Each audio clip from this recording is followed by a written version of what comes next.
National council برائے فروغ اردو زبان کے زیر اہتمام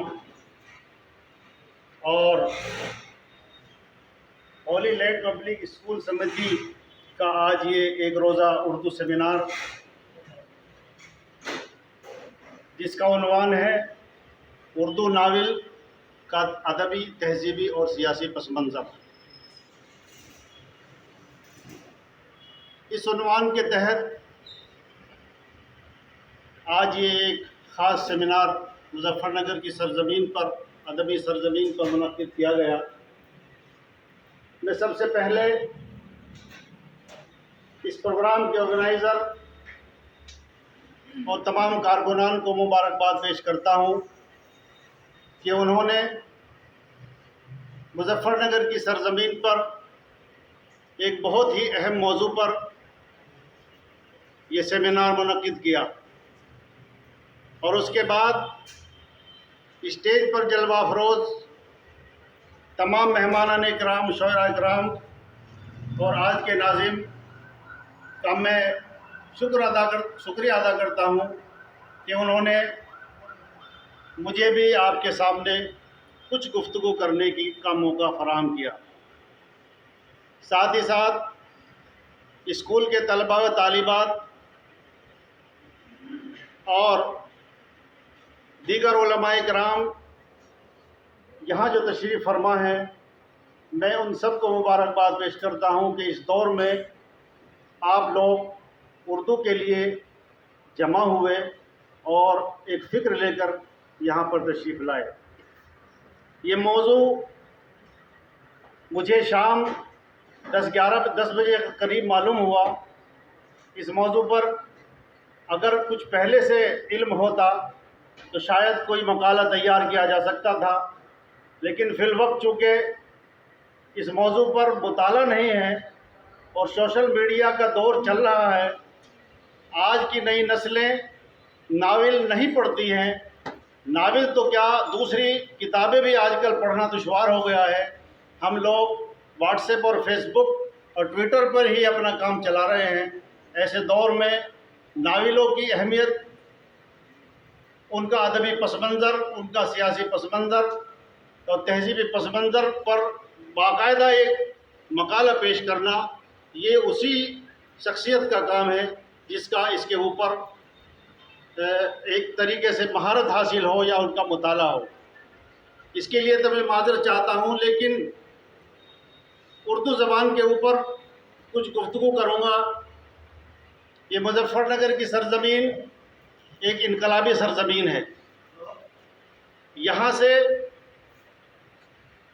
جو آواز بلند کی جاتی ہے وہ پورے ہندوستان میں ہی نہیں بلکہ بر صغیر تک پہنچتی ہے، پوری دنیا تک اس کی آواز پہنچتی ہے۔ مظفر نگر ایک ایسا ضلع ہے جس نے اردو زبان کے اندر بھی کارہائے نمایاں انجام دیے۔ یہاں مدارسوں کا ایک بہت بڑا جال ہے، مدارس کا بہت بڑا جال ہے۔ علماء کرام نے جگہ جگہ پر مدارس اور مکاتب قائم کر کے اردو زبان کا تحفظ کیا ہے۔ اگر یہ مدرسے نہ ہوتے، یہ چھوٹے چھوٹے مکتب نہ ہوتے، تو یقیناً ہمارے اندر سے اردو بالکل ختم ہو چکی ہوتی، اردو مٹ چکی ہوتی۔ اردو رسم الخط کی اگر اصل حفاظت کوئی کر رہا ہے تو یہ مدرسے والے ہی کر رہے ہیں۔ دوسرے ہمارے سر فہرست شعراء کرام ہیں۔ شعراء کرام نے بھی اردو زبان کی آبیاری کے لیے، اردو زبان کی حفاظت کے لیے اپنی بے پناہ مشقتوں سے اس زبان پر ایک تحفظ کیا، اس زبان کا تحفظ کیا ہے۔ لیکن آج افسوس کا ایک یہ بھی مقام ہے کہ دیکھنے میں آتا ہے کہ آج کل جو نئی نسل کے شعراء کرام ہیں، جب اسٹیج پر شعر پڑھتے ہیں اور ان کے ہاتھ میں کوئی پرچی ہوتی ہے تو وہ شعر، وہ غزل ان کی ہندی رسم الخط میں لکھی ہوئی ہوتی ہے۔ یہ ہمارے لیے سوچنے کا مقام ہے، یہ لمحہ فکریہ ہے۔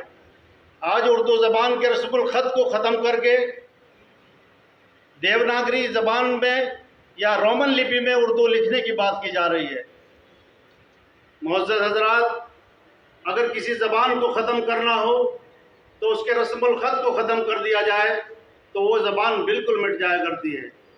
اردو زبان کا رسم الخط ہی اس کی شناخت ہے۔